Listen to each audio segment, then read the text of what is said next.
جب مسلمانوں کو پتہ چلا کہ رجب کی عبادتوں کا اور مخصوصاً رجب کے عمرے کا، رجب کے روزے کا اتنا ثواب ہے، تو یہ سوال بھی پھر مسلمانوں کے ذہن میں آیا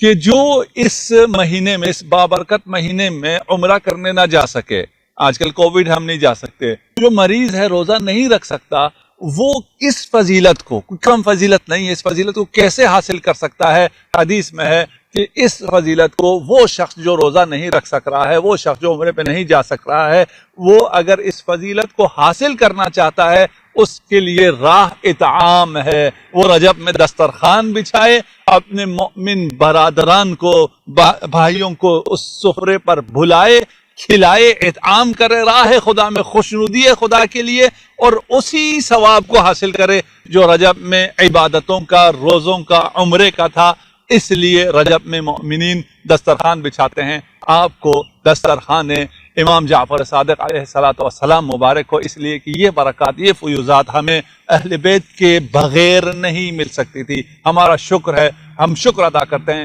اور تمام امت مسلمہ کو شکر ادا کرنا چاہیے کہ یہ رحمتوں کا مہینہ، ہم اس رحمتوں کے، برکتوں کے مہینے میں ہیں، اور اس کی برکات اور رحمات کو خود رسول خدا صلی اللہ علیہ وآلہ وسلم کی احادیث کی روشنی میں آج مسلمانوں تک موجود ہے، تمام کتابوں میں، اور اس کے خلاف بولنے والوں کو خدا